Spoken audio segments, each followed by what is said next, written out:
Assalamualaikum warahmatullahi wabarakatuh. Perkenalkan, nama saya Talita Lasmiadibah dari kelas 1 BKIF dengan NIM 2241101011260 akan menyampaikan materi UAS metodologi studi Islam.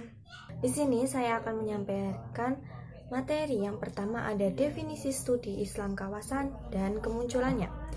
Studi adalah sesuatu yang diselidiki dengan tujuan untuk menambah pengetahuan atau ilmu pengetahuan. Sedangkan kawasan adalah wilayah tertentu yang memiliki kekhasan, dalam hal ini adalah kawasan Islam. Sehingga studi Islam kawasan adalah suatu penyelidikan yang tersistematika melalui proses penelitian ilmiah dengan tujuan untuk mengungkap pengetahuan tentang wilayah atau daerah Islam yang akan diselidiki. Adapun asal-usul dari studi kawasan Islam sudah terjadi di Yunani pada tahun 450-an sebelum Masehi. Akan tetapi pada masa itu kawasan Islam sudah menjadi perhatian para ahli kenegaraan.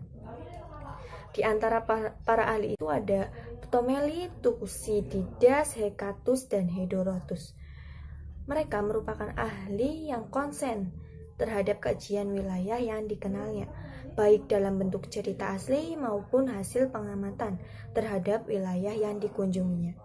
Saya mengambil referensi pada buku Metodologi Islam milik Shibran Mulasi. Selanjutnya, ada relasi dan dinamika Islam di era globalisasi. Globalisasi Islam merupakan paham yang berasal dari fakta tekstual historis bahwa risalah Islam ditujukan untuk semua umat. Meskipun awalnya Islam berawal dari sekelompok umat tertentu, namun ajarannya tidak hanya untuk umat itu saja.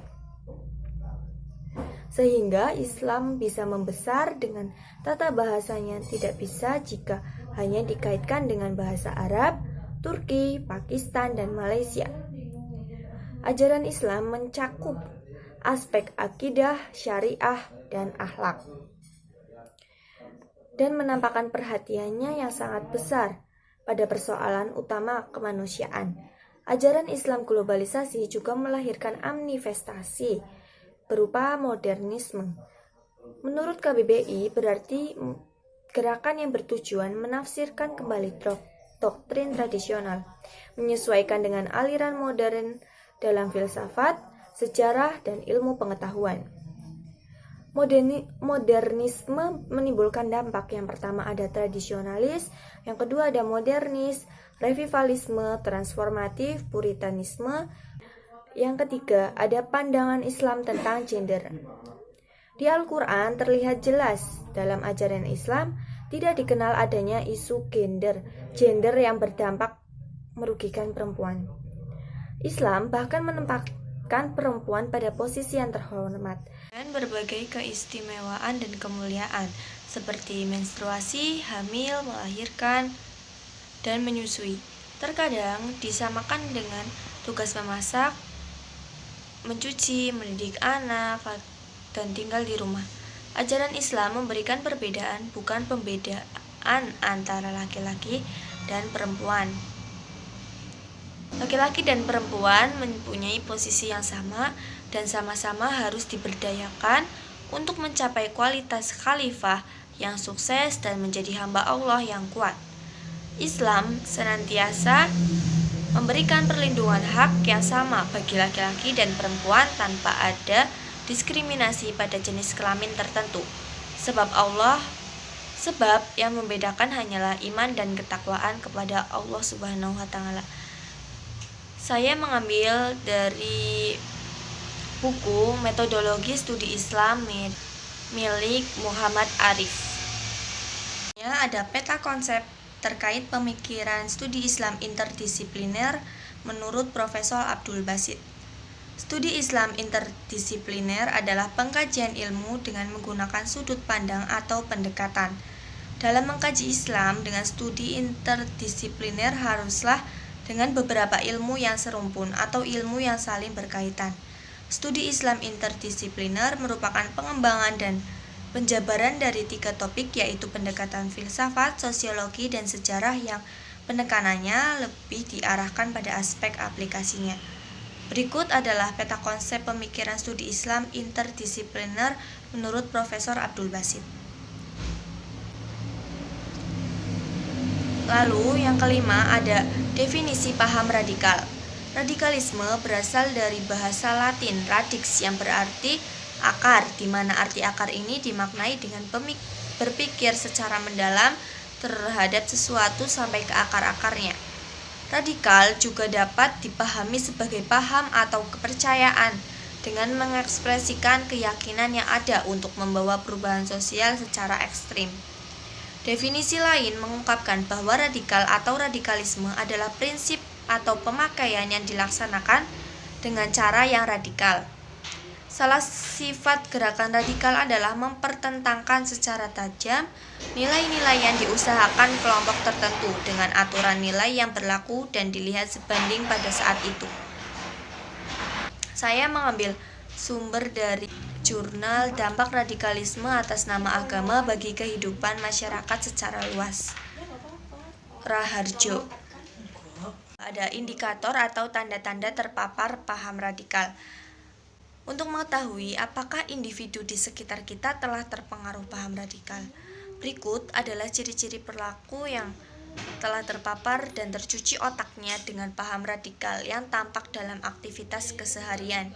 Yang pertama ada menolak seremonial kenegaraan, yang kedua ada menutup diri dengan keluarga, yang ketiga ada antisosial, yang keempat suka membid'ahkan ibadah orang lain, yang kelima merasa paling benar dan gemar mengkafirkan, yang keenam ada intoleran kepada yang berbeda keyakinan, selanjutnya ada membenci organisasi Islam moderat, lalu ada membenci ulama yang berbeda pandangan, dan yang terakhir mendukung atau berafiliasi dengan organisasi ekstrim.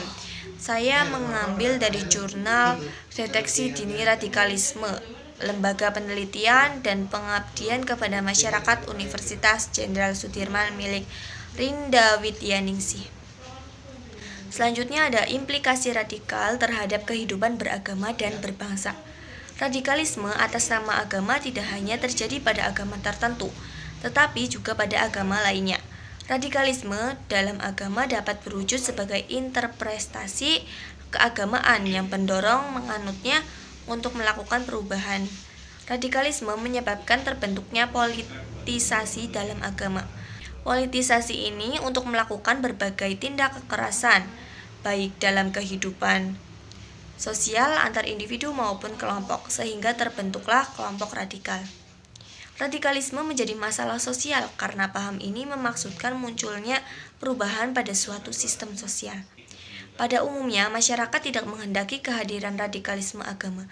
Beberapa data yang tidak pasti menunjukkan bahwa aksi radikalisme dilakukan beberapa orang Islam. Akibatnya, Islamlah yang dituduh menjadi salah satu pemicu aktivitas yang dilabeli dengan kekerasan. Saya mengambil dari jurnal Dampak Radikalisme atas Nama Agama bagi Kehidupan Masyarakat secara Luas oleh Sudi Raharjo. Selanjutnya ada deskripsi konsep pendekatan persuasif dalam menghalau gelombang radikalisme. Pendekatan persuasif merupakan pendekatan yang merubah cara pandang radikal negatif dan membangun daya tahan dan daya tangkal masyarakat. Bentuk tindakannya seperti merangkul dan mendekati individu yang telah terpapar paham radikal, melakukan upaya deradikalisasi terhadap individu dan kelompok melalui dialog hangat dan diskusi yang dilakukan dengan basis kekeluargaan dan basis masyarakat dengan melibatkan tokoh-tokoh untuk menetralisir pembibitan dan penyebaran paham radikal. Konsep pendekatan represif dalam menghalau gelombang radikalisme. Cara represif dapat digunakan oleh aparat kepolisian, tapi pembatasan tetap saja diberlakukan. Misalnya, polisi melakukan penyerbuan penggunaan senjata api dan penembakan terhadap kelompok radikal tetap perlu dihindari kecuali dalam keadaan yang terpaksa. Perkembangan radikalisme hanya dapat ditanggulangi hingga ke akar-akarnya melalui penanganan dan tindakan yang tepat dan bijaksana. Bila kepolisian hanya menggunakan cara-cara represif untuk melawan radikalisme, akan tumbuh propaganda-propaganda dan pandangan radikal tertentu yang memusuhi kepolisian. Bila hal itu terjadi, kepolisian akan kesulitan untuk mengusut masalah radikalisme secara tuntas dan akan kehilangan kesempatan untuk menjalin hubungan untuk berdialog bersama kelompok-kelompok radikal agar penyelesaian masalah dapat dicari bersama dan membasmi radikalisme hingga ke akar permasalahannya. Apabila kepolisian masih memiliki cara lain untuk menangani situasi, penggunaan senjata api perlu dihindari, atau setidaknya dibatasi dengan tindak menembak bagian vital yang dapat mengancam nyawa pelaku tindak kejahatan. Saya mengambil dari Jurnal Urgensi Pembatasan Penanganan Represif Aparat Kepolisian dalam Menanggulangi Radikalisme, Hartanto dan kawan-kawan. Sekian materi yang bisa saya sampaikan. Mohon maaf apabila ada kesalahan dan kekurangan. Terima kasih telah menonton. Wassalamualaikum warahmatullahi wabarakatuh. Bye-bye.